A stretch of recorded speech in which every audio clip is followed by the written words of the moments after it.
उकलाना में अमर शहीदों के सम्मान में तिरंगा यात्रा निकाली गई। यह यात्रा भारतीय जनता पार्टी उकलाना के कार्यकर्ता और नेताओं द्वारा निकाली गई, जिसमें उकलाना विधानसभा क्षेत्र से बहुत से कार्यकर्ता और नेताओं ने भाग लिया। तिरंगा यात्रा उकलाना के किसान रेस्ट हाउस से शुरू हुई और शहर के बीचों बीच होते हुए उकलाना की पुरानी अनाज मंडी पहुंची, जहां पर तिरंगा यात्रा का समापन किया गया। यात्रा के दौरान भाजपा के कार्यकर्ताओं और नेताओं ने पैदल चलते हुए हाथों में तिरंगा लेकर शहीदों के सम्मान में नारे लगाए और भारत माता के जयकारों के साथ आगे बढ़ते रहे।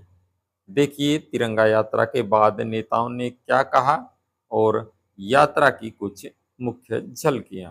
भारत माता की शहीदों के सम्मान में भारत माता की जय हो।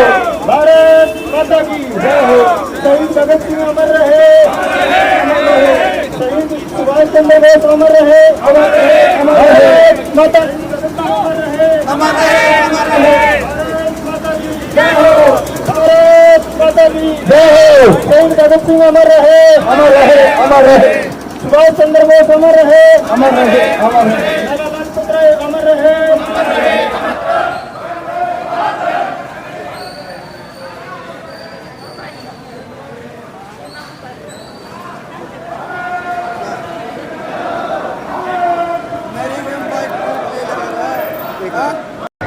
आज सारे देश में, सारे हरियाणा में विधानसभा स्तर पे कई सैकड़ों कई हजारों कार्यकर्ता इकट्ठे होकर के तिरंगा यात्रा का आयोजन किया जा रहा है।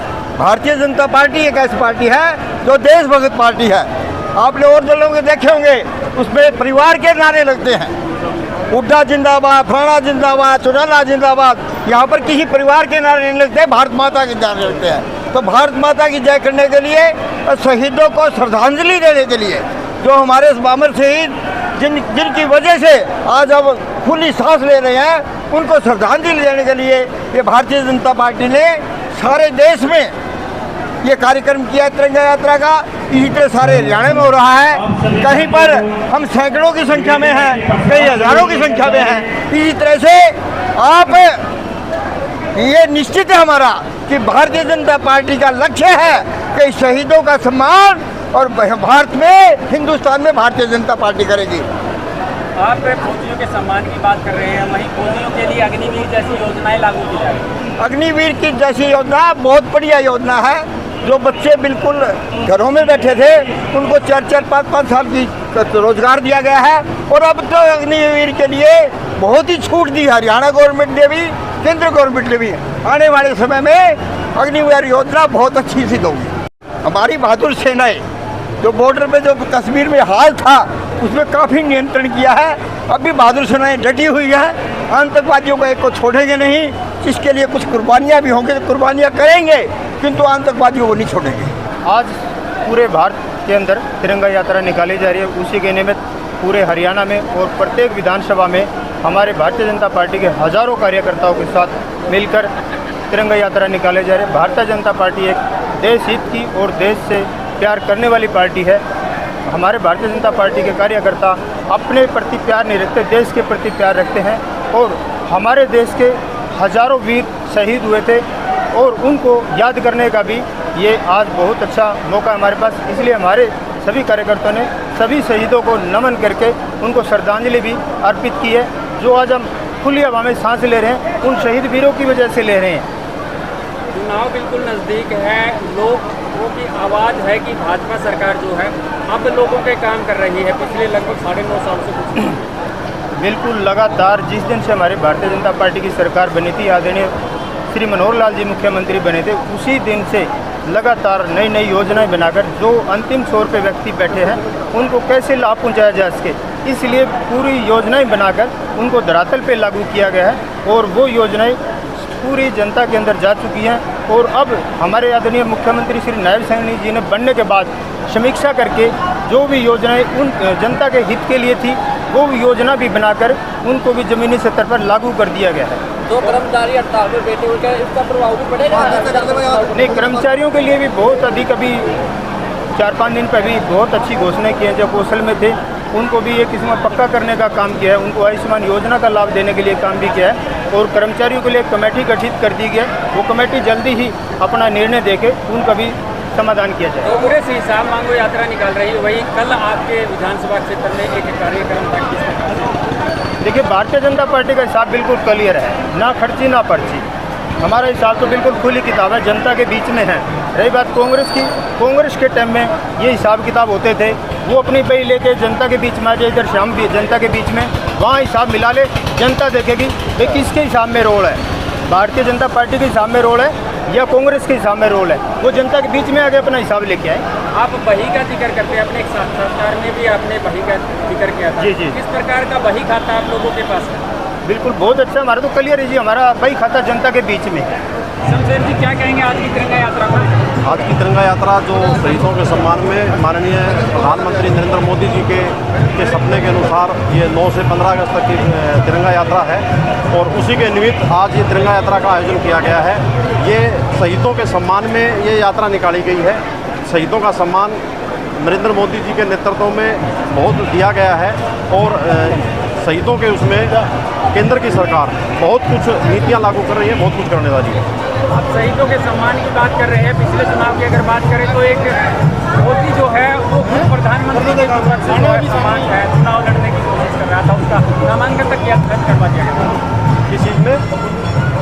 एक फौजी खुद प्रधानमंत्री के सामने चुनाव लड़ने की बात कर रहा था, उसका नामांकन तक रद्द करवा दिया गया था। देखिए, चुनाव लड़ना सभी का अधिकार है, कोई भी चुनाव लड़ सकता है, कोई भी टिकट मांग सकता है और एक नामांकन रद्द की प्रक्रिया वो एक अलग प्रकार की प्रक्रिया है। उसके जो कागजात थे उनमें कमी थी, ये एक मिथ्या बात है कि उनका नामांकन कि वहाँ से रद्द करवाया गया, सरकार के द्वारा रद्द करवाया गया, ऐसा नहीं है।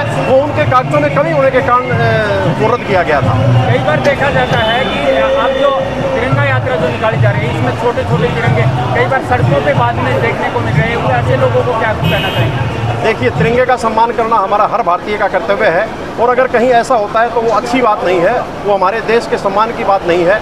सबको तिरंगे का सम्मान करना चाहिए, देश का सम्मान तिरंगे से होगा और तिरंगे से ही हमारा सम्मान है। चंद्र प्रसाद जी, क्या कहेंगे आज के कार्यक्रम के बारे में? आज का कार्यक्रम पूरे भारत के अंदर और पूरे हरियाणा प्रदेश में जब से भारतीय जनता पार्टी की सरकार आई है, ये तिरंगा यात्रा हमें हर वर्ष निकालने का काम किया है।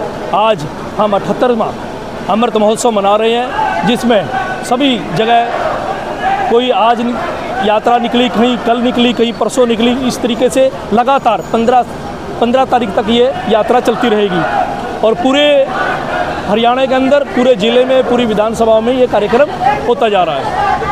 आज के कार्यक्रम के बारे में जी, आज और पिछले 3 दिनों में 11, 12, 13 और 14 में हमने भारतीय जनता युवा मोर्चा ने भारतीय जनता पार्टी के आदेश के अंदर पूरे हरियाणा में हमने तिरंगा यात्रा निकाली है और हरियाणा में भी सभी 90 की 90 विधानसभाओं में तिरंगा यात्रा निकाली गई है। ये हमारा एक छोटा सा प्रयास है उन शहीदों को नमन करने का और जिन लोगों ने हमारे देश को आज़ाद कराने के लिए उन वीरों ने और वीरांगनाओं ने अपना बलिदान दिया था, उनको नमन करने का, उनकी चरण वंदना करने का ये हमारा एक छोटा सा प्रयास है।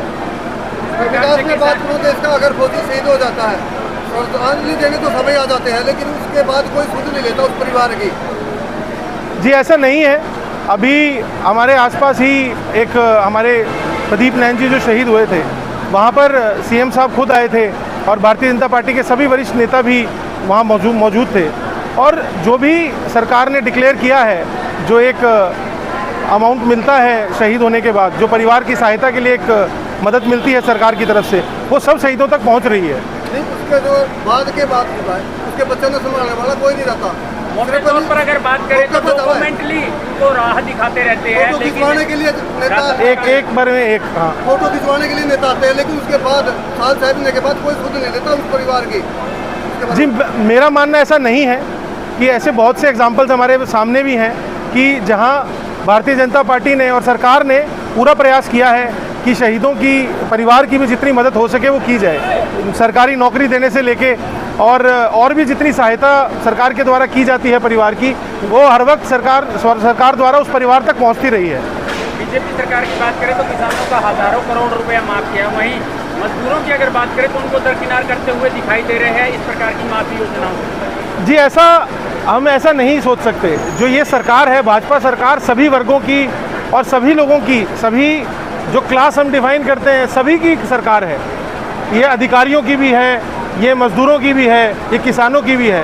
एक एक करके जी एक एक करके सभी के लिए योजनाएं आ रही हैं। सरकार के लिए, सरकार के पास हर वर्ग का सुधार करने के लिए, हर वर्ग का उद्धार करने के लिए एक प्लान है और धीरे धीरे आप ये घोषणाएं देख रहे हैं। कुछ समय पहले आप ही लोग सवाल ये उठाते थे कि भाई किसानों के लिए सरकार कुछ नहीं कर रही। हमने अभी देखा है कि सरकार द्वारा कर्ज माफ़ी की गई है।